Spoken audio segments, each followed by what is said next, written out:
Salut à tous, c'est David, on se retrouve aujourd'hui pour une nouvelle vidéo. Cette fois-ci, ce n'est pas un smartphone Android, mais un iPhone, plus exactement l'iPhone 16. Et oui, Apple a récemment présenté sa nouvelle gamme d'iPhone 16, donc avec le 16 normal, le 16 Plus, le 16 Pro et le 16 Pro Max. Pendant une semaine, j'ai pris en main cet iPhone 16, donc l'entrée de gamme de chez Apple, qui coûte déjà 969 € en 128 Go de mémoire. Alors cet iPhone 16 vaut-il le coup cette année d'être acheté? Est-ce qu'il vaut son prix? Ce que nous allons voir ensemble juste après le jingle.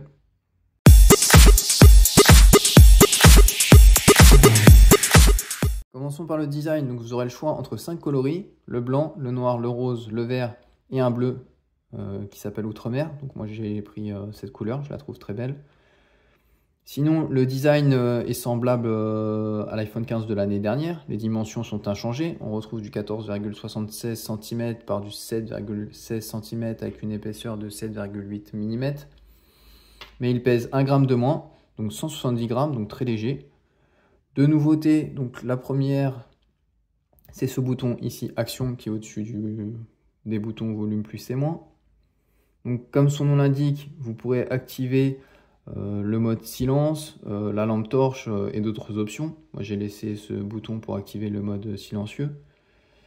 Et on retrouve ici le bouton sous le bouton Power, le bouton Caméra Control. Donc c'est un bouton qui permet d'accéder rapidement à l'appareil photo, un peu comme le bouton que l'on retrouve sur les Sony Xperia. D'autres options photographiques sont disponibles avec ce bouton, comme faire glisser votre doigt dessus pour choisir le zoom par exemple. Plus tard, ce bouton proposera de l'intelligence visuelle, c'est-à-dire que vous pourrez avoir des informations en prenant une simple photo. L'exemple donné par Apple, c'est que si vous prenez un chien en photo, l'iPhone 16 pourra vous indiquer la race du chien. Donc voilà, deux boutons qui serviront à certains et d'autres pour qui ça ne changera rien du tout. Parce que moi, par exemple, caméra contrôle, je ne l'ai pas utilisé. J'ai continué à prendre des photos normalement. Donc à vous de voir si vous en avez l'utilité. À l'arrière, on a deux capteurs photo qui sont alignés l'un en dessous de l'autre, alors que l'année dernière, ils étaient positionnés en diagonale. Donc voilà. À l'avant, on retrouve toujours la reconnaissance faciale avec le Face ID qui fonctionne très bien. Au niveau de l'écran, c'est du Super Retina XDR OLED à une résolution de 2556 par 1179 pixels, à 460 pixels par pouce avec une diagonale de 6,1 pouces, donc très compact avec une très bonne prise en main. Malheureusement, au niveau du taux de rafraîchissement, on est toujours à du 60 Hz, avec toujours pas d'Always On. Donc pour moi, en 2024, c'est pas admissible, quoi. Le 120 Hz étant toujours réservé au modèle Pro, comme l'Always On, je trouve pas ça normal en 2024. Je sais pas comment Apple arrive à justifier ce manque sur ce téléphone alors qu'il coûte 969 €. Alors que la majorité des smartphones ont ces options. Même des smartphones d'entrée de gamme à 200 € ont du 120 Hz et de l'Always On Display. Donc voilà, pour moi c'est un très mauvais point. Sinon, au niveau de la luminosité, on peut aller jusqu'à 2000 nits en extérieur et descendre à une luminosité de 1 nit. Donc pour la nuit, ça évite de nous éclater les yeux. Mais bon, 2000 nits, si vous vous souvenez et si vous avez vu mon test du Motorola Edge 50 Neo, il montait jusqu'à 3000 nits, alors qu'il coûtait que 500 €.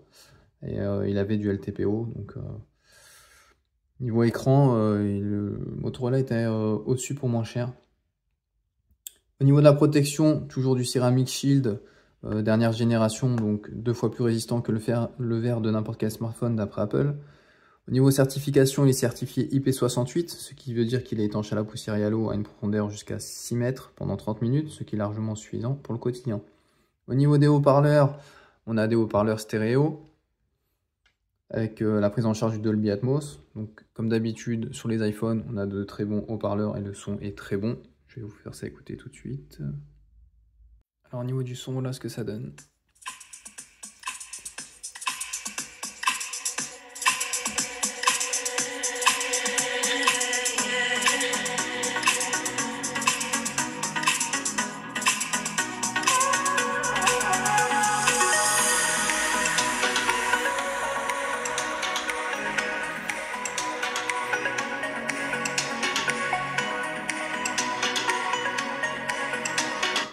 Donc voilà pour ces haut-parleurs. Donc comme d'habitude sur les iPhones, c'est du très bon.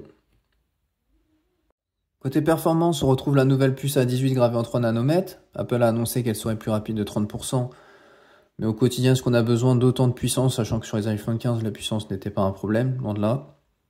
Le point positif se trouve surtout au niveau de la consommation d'énergie, car cette puce va moins consommer et de ce fait avoir une meilleure autonomie. Je reviendrai sur l'autonomie tout à l'heure en parlant de la batterie. Il est vendu en 128 Go, 256 Go et 512 Go de mémoire de stockage. Bien évidemment, plus de mémoire dit prix plus excessif, 1099 € pour le 256 et 1349 € pour le 512. On sait tous que quand on va acheter un iPhone, de toute façon, il faut mettre la main à la poche et il ne faut pas se le cacher, cette année c'est encore le cas. Mais ce qui peut poser problème au niveau du stockage, c'est les futures mises à jour par rapport à l'Apple Intelligence. On ne sait pas combien de place elles vont prendre, sachant qu'il y en aura plusieurs. Donc si on part sur un 128 Go, on pourrait vite se retrouver dans une situation inconfortable au niveau du stockage. Donc vous vaudrait peut-être mieux prendre un 256 Go pour assurer le coup. Surtout si on veut garder son téléphone quelques années. Et encore un mauvais point, hein, c'est l'intelligence artificielle, enfin l'Apple Intelligence qui n'a pas été, qui n'est pas tout de suite sur ce téléphone, quoi. Il faudra attendre les prochaines mises à jour pour l'avoir. Et c'est pas sûr d'arriver avant 2025. Donc encore un mauvais point. Certains se fichent d'avoir l'Apple Intelligence et d'autres ils se disent j'achète un téléphone, j'aimerais bien qu'il ait toutes les options déjà dessus quand je l'achète, quoi. Sinon cet iPhone 16 tourne sous iOS 18. Donc on retrouve quelques personnalisations qu'on retrouve déjà depuis quelques années sous Android. Donc ici vous allez sur modifier, personnaliser. Et vous avez le choix entre les couleurs, hein, clair, sombre, auto, teinté. Là vous pouvez choisir la couleur de votre fond d'écran. Donc voilà, moi j'ai laissé en couleur noir et blanc, je trouve ça plutôt sympa. Après selon les goûts et couleurs, hein, vous mettrez ce que vous voulez. On peut aussi faire glisser, s'il veut bien, l'icône. On peut le faire glisser pour le mettre où on veut. Mais bon, ça c'est des options qu'on retrouve sur Android depuis quelques temps déjà. Et voilà, sur l'iPhone c'est arrivé. Voilà, donc maintenant passons à la partie batterie. Apple n'a pas communiqué sur sa batterie, mais sur certains sites, j'ai vu que la batterie de l'iPhone 16 aurait 3561 mAh, donc 212 de mieux que l'iPhone 15 de l'année dernière. Donc évidemment, à prendre avec des pincettes, hein. Alors ce n'est pas énorme sur le papier, car maintenant la plupart des batteries ont du 5000 mAh, mais avec cette batterie, vous tiendrez la journée. Alors aisément, pas sûr, hein, ça dépendra de votre usage comme toujours, mais je pense que ce sera difficile de tenir 2 jours. Moi, je l'ai utilisé de 6 h du matin jusqu'à 23 h en faisant du Waze, des réseaux sociaux. J'ai fait aussi du gaming. D'ailleurs, au niveau du gaming, j'ai ressenti une légère chauffe. Donc, je tenais à le préciser. Alors, c'est pas brûlant, hein, mais j'ai senti quand même une légère chauffe. Je tenais à le dire. Mais ce qui me déçoit surtout, c'est la charge de 20 watts. On est encore très loin de ce que propose la concurrence. C'est très lent, il faut compter environ un peu plus d'1 h 30 pour la recharge de 0 à 100%. Compatible aussi avec la charge sans fil jusqu'à 25 watts en MagSafe. Par contre, il y a une option qui est sympa pour préserver la batterie. Vous allez dans les réglages de la batterie et après on voit en charge. Donc vous allez sur en charge. Donc, votre iPhone apprend de vos habitudes de recharge et d'utilisation pour aider à prolonger la durée de vie de la batterie au fil du temps. Donc vous pouvez limiter la charge à 80%, 85%, 90%, 95% et 100%. Moi, je l'ai mis à 80%, parce qu'en fait, si vous chargez à partir de 20% jusqu'à 80%, ça vous permet de préserver la durée de vie de votre batterie, parce qu'il pompe plus entre 80 et 100% et de 0 à 20. Donc, je trouve cette option très bien et très utile. Ce serait bien de l'avoir sur tous les smartphones, ça permettrait de garder sa batterie plus longtemps. Passons maintenant à la partie photo et vidéo. Donc l'iPhone 16 intègre 2 capteurs photo à l'arrière et un capteur selfie à l'avant. Donc un capteur principal de 48 mégapixels avec une ouverture 1.6 avec zoom optique x2 capable de filmer en 4K 60 fps. Un ultra grand angle de 12 mégapixels avec une ouverture 2.2 avec autofocus et qui permet aussi de prendre des photos en mode macro. Ce qui est une nouveauté sur ce modèle-là, car l'année dernière c'était réservé au modèle 15 Pro. Niveau vidéo, il peut le filmer aussi jusqu'en 4K 60 fps. Au niveau des selfies, c'est du 12 mégapixels avec une ouverture 1.9. Niveau vidéo, pareil, il peut filmer jusqu'en 4K 60 fps. Comme d'habitude, je vous laisse aller juger par vous-même la partie photo et vidéo. Vous trouverez le lien dans ma description, les photos que j'ai prises avec cet iPhone. Personnellement, j'ai trouvé les photos très belles, ainsi que les vidéos qui sont excellentes, mais comme d'habitude sur les iPhones. Le seul petit point négatif, c'est les légères améliorations apportées cette année, qui sont bien trop minimes et qui se voient à peine au quotidien. Mais comme je l'ai dit, hein, ça reste un iPhone et partie photo et vidéo, c'est toujours excellent. Au niveau de la connectivité, c'est du tout bon. Il est 5G, NFC, Bluetooth 5.3, Wi-Fi 7, eSIM, détection des accidents, les SOS d'urgence par satellite. Donc pour moi, c'est du très bon. On arrive maintenant à la fin de mon test. Alors qu'est-ce que je pense de cet iPhone 16? Globalement, c'est un très bon smartphone. Il a un processeur puissant, il fait de belles photos et d'excellentes vidéos. Il a un beau design, de beaux coloris, il est léger, compact. On a une bonne prise en main.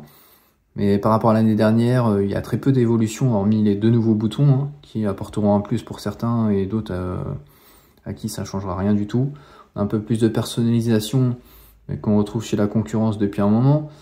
Pour ma part, je dirais que son plus gros défaut, c'est son prix. C'est choquant de payer 969 € cet iPhone 16 alors que le taux de rafraîchissement d'écran est toujours à 60 Hz. Il n'a toujours pas d'Always On Display. La charge rapide est toujours limitée à 20 watts. Et en 2024, tout ça s'est dépassé. À ce prix-là, Apple ne peut pas se permettre de ne pas avoir ces caractéristiques, sachant que la concurrence fait beaucoup mieux pour beaucoup moins cher. Surtout que l'Apple Intelligence, où Apple a beaucoup insisté lors de sa keynote, qui était la grande nouveauté annoncée, mais qui n'est pas encore disponible chez nous en France et qui arrivera que l'année prochaine, c'est très limite car j'ai le sentiment d'acheter un produit qui n'est pas abouti. En tout cas, c'est mon ressenti. Certains diront l'IA on s'en fiche, et puis pour qui certains l'IA a de l'importance, donc voilà, qu'on achète un téléphone à 969 €, on aimerait bien avoir toutes les caractéristiques techniques affichées sur la fiche produit.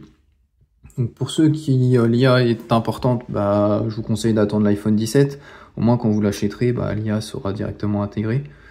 Pour ceux qui se posent la question et qui ont un iPhone 15, est-ce qu'il faut changer? Clairement non.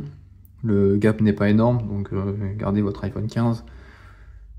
Moi je conseille de prendre l'iPhone 16 à ceux qui ont les versions précédentes de l'iPhone 13. Là oui, vous pouvez envisager d'acheter cet iPhone 16. Voilà les amis, c'est tout pour aujourd'hui. Si tu as des questions, n'hésite pas à me les mettre dans les commentaires. En attendant ma prochaine vidéo, prenez soin de vous. Ciao, ciao.